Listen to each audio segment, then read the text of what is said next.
नमस्कार दोस्तों। बांग्लादेश के अंदर जो मोहम्मद यूनस हैं वो अब अपनी पावर को और बढ़ाना चाहते हैं और पूरे सोल लीडर बांग्लादेश के बनना चाहते हैं। बट उनके इस एम के बीच में अड़ रही है बांग्लादेश की आर्मी और इसी कारण से अब मोहम्मद यूनस का प्लान ये है कि वो बांग्लादेश की आर्मी को यहाँ से हटा दें और उसके बाद एक इस्लामिस्ट रिवॉल्यूशनरी आर्मी क्रिएट करें।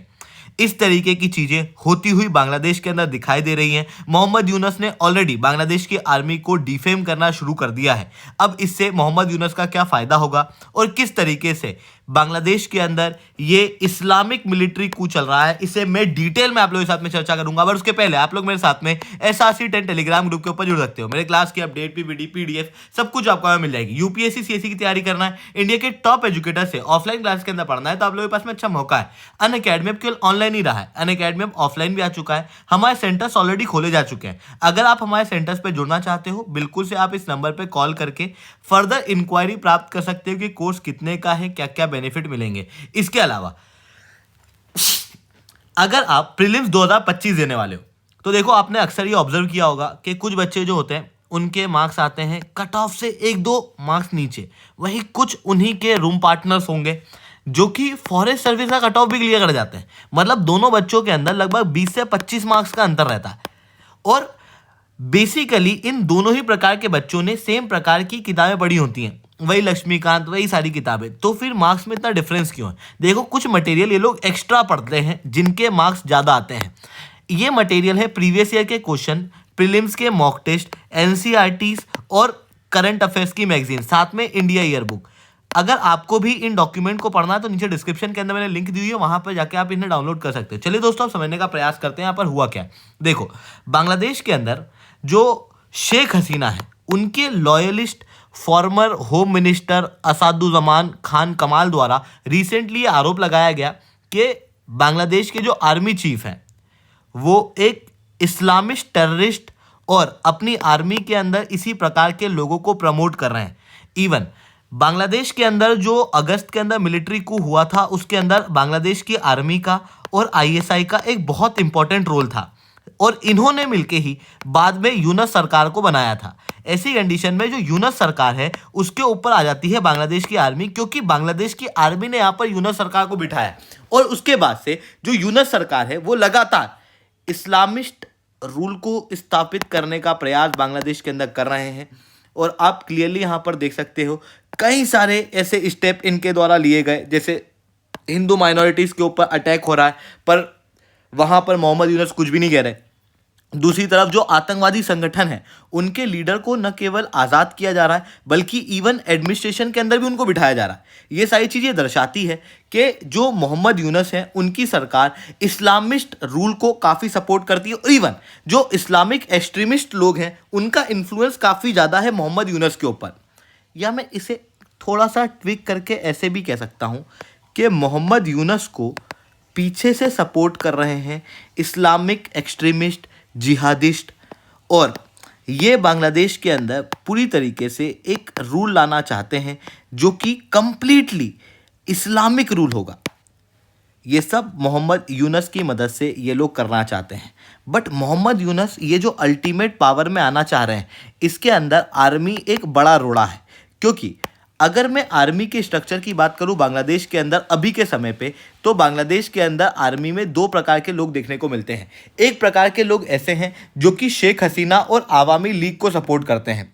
इवन जब आवामी लीग के ऊपर अटैक होना शुरू हुए तो आवामी लीग के कई सारे लीडर्स को बांग्लादेश के अंदर से निकालने में बांग्लादेश की आर्मी के कुछ ऑफिशियल्स का हाथ था। वहीं दूसरी तरफ कुछ आर्मी के लोग ऐसे हैं जो कि मोहम्मद यूनस की सरकार को सपोर्ट करते हैं। अब मोहम्मद यूनस के सामने जो बड़ा रोड़ा है ये पहले प्रकार के आर्मी पर्सनल्स हैं।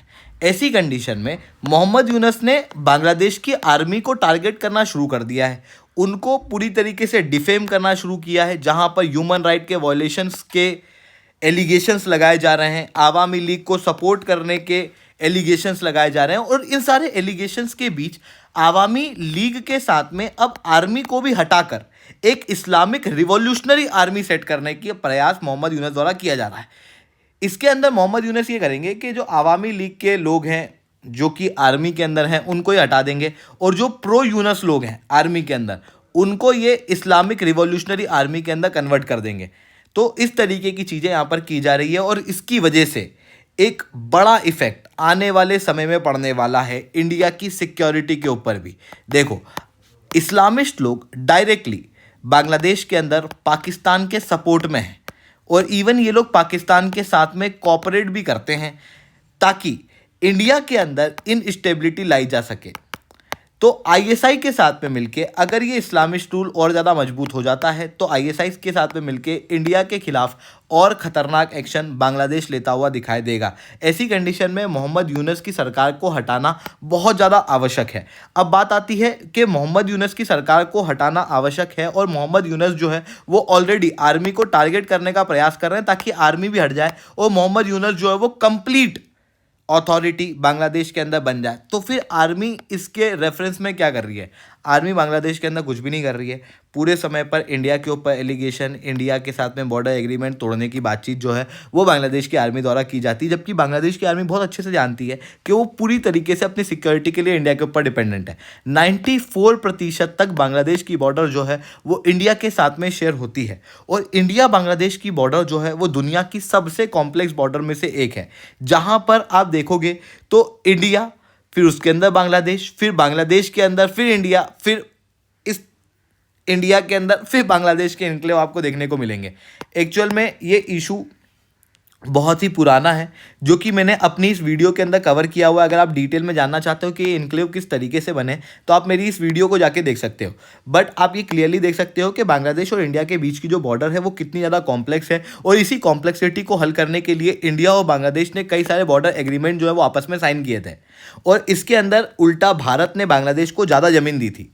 बट उसके बावजूद भी जो बांग्लादेश की आर्मी है उनका कहना यह है कि शेख हसीना के साथ में जो उस समय पर इंडिया ने एग्रीमेंट साइन किए थे वो प्रो इंडिया है, वो इंडिया के फेवर में है, और शेख हसीना की सरकार ने करप्शन करके इंडिया के फेवर में इस तरीके के एग्रीमेंट साइन किए हैं, और इसी कारण से वो सारे एग्रीमेंट कैंसिल करने की बात अभी कर रहे हैं।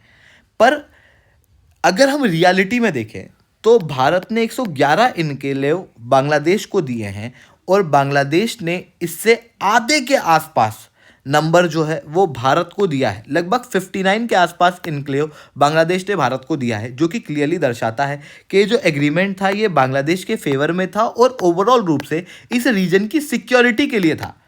भारत और बांग्लादेश के बीच में जो कॉम्प्लेक्स बॉर्डर है उसके इशू को रिजॉल्व करने के लिए था, बट उसके बावजूद भी उसे प्रो इंडिया, प्रो बांग्लादेश इस तरीके का रूप वहाँ पर दिया जा रहा है, और आर्मी जो है वो पूरी तरीके से इंडिया को टारगेट करने का प्रयास वहाँ पर कर रही है, क्योंकि बांग्लादेश के अंदर इंडिया को टारगेट करना इज़ अ न्यू नॉर्मल।